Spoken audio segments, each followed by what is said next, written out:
திருவள்ளூர் மாவட்டம் குன்றத்தூரில் திமுக பொது உறுப்பினர் கூட்டத்தில் பேசிய அமைச்சர் தாமு அன்பரசன், அதிமுக தொண்டர்கள் இந்த பக்கமா அந்த பக்கமா என ஊசலாடிக் கொண்டுள்ளனர் என்றும், அவர்களிடம் நைசாக பேசினால் நம் பக்கம் வந்துவிடுவார்கள் என்றும் கூறினார்.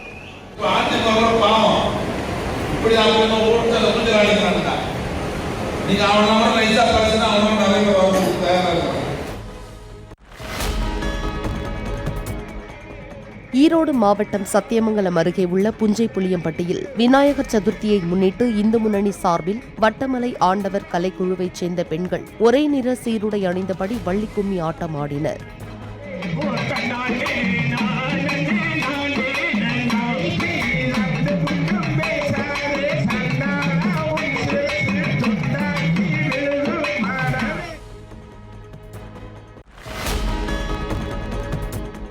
திருச்சி துவரங்குறிச்சி அருகே லாரியில் இருந்து டீசல் திருடப்பட்டது தொடர்பாக செய்தி வெளியான நிலையில் போலீசார் வழக்கு பதிவு செய்துள்ளனர். தூத்துக்குடி மாவட்டத்தில் இருந்து ரசாயனம் ஏற்றி வந்த லாரியின் ஓட்டுநர் துவரங்குறிச்சியில் உள்ள பெட்ரோல் பங்க் அருகே லாரியை நிறுத்திவிட்டு உறங்கிய போது நள்ளிரவில் 3 லிட்டர் டீசலை மர்ம நபர்கள் திருடிச் சென்றனர். இது தொடர்பாக ஓட்டுநரின் புகாரை ஏற்க மறுத்த துவரங்குறிச்சி போலீசார் அவர் மீதே வழக்கு பதிவு செய்வோம் என மிரட்டுவதாக குற்றச்சாட்டு எழுந்தது. இதுகுறித்து செய்திகள் வெளியான நிலையில் தற்போது வழக்கு பதிவு செய்யப்பட்டுள்ளது.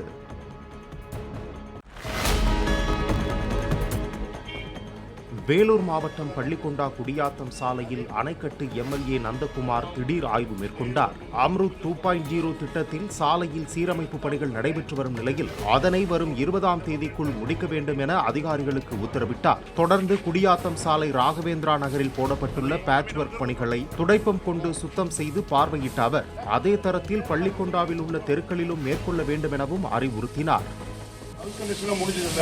இப்போ இங்க நல்லா இருக்குல்ல, இந்த உடைச்சு போட்டிருக்கீங்களா இந்த கல்லெல்லாம், யார் எடுப்பாங்க?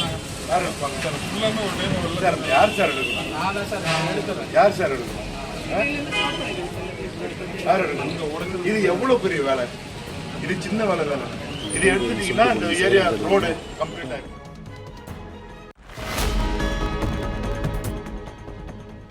மயிலாடுதுறை குத்தாலத்தில் ஓய்வு பெற்ற தமிழாசிரியர் கலைவேந்தனின் வீட்டில் புகுந்து அவரை தாக்கி கத்தியை காட்டி மிரட்டி ரூபாய் 20,000 பறித்து கொண்ட மர்ம நபர்கள் கொள்ளையடித்துவிட்டு தப்பி வெளியே ஓடும் காட்சிகள் சிசிடிவியில் பதிவாகியுள்ளது.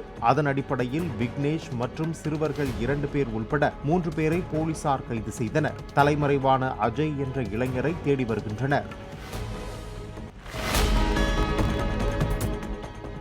திருநெல்வேலியில் நீட் தேர்வில் வெற்றி பெற்ற கல்லணை அரசு பள்ளி மாணவிகளை நேரில் சந்தித்து வாழ்த்து தெரிவித்த நடிகர் தாடி பாலாஜி, தாமும் அரசு பள்ளியில் படித்தவன்தான் என்றும் அரசு பள்ளிகள் வறுமையின் அடையாளம் அல்ல, பெருமையின் அடையாளம் என்றும் கூறினார்.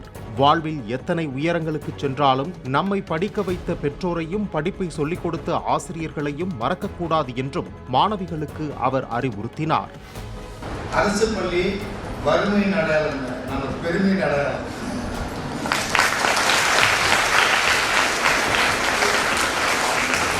இதே தாடி பாலாஜி உங்களை மாதிரி கார்பரேஷன் ஸ்கூலில் படிச்சு வந்தவங்க. சென்னை எழும்பூரில் பிரபல திரையரங்கம் சுகாதாரமற்ற முறையில் இருப்பதாக பெண் ஒருவர் குற்றம் சாட்டும் வீடியோ சமூக வலைதளங்களில் பகிரப்படுகிறது. இருக்கைகள் சேதமடைந்து மூட்டை பூச்சிகள் இருப்பதாக அந்த பெண் கூறும் வீடியோ பதிவை சென்னை காவல் ஆணையர் அலுவலகத்தில் எழும்பூர் எம்எல்ஏ பரந்தாமன் புகாராக அளித்துள்ளார்.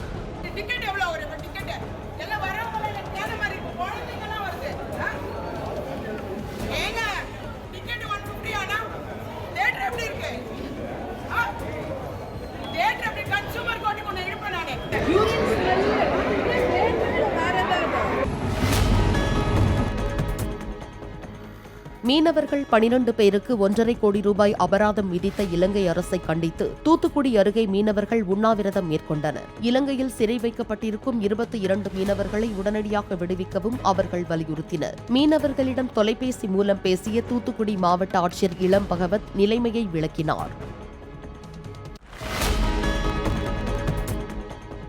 சிதம்பரம் நடராஜர் கோயிலுக்கு பக்தர்கள் காணிக்கையாக அளித்த 2 கோடி ரூபாய் மதிப்பிலான தங்க திருவாட்சிகள் நடராஜர் மற்றும் சிவகாமி சுந்தரி சன்னதிகளில் சாற்றப்பட்டன. புவனகிரியைச் சேர்ந்த சுலோச்சனா கோவிந்தசாமி குடும்பத்தினரால் 2 கிலோ 400 கிராம் தங்கம் மற்றும் 1 கிலோ 200 கிராம் வெள்ளியால் செய்யப்பட்ட திருவாட்சிகள் கட்டளை தீட்சிதரிடம் வழங்கப்பட்டு கோயிலில் சாற்றப்பட்டது.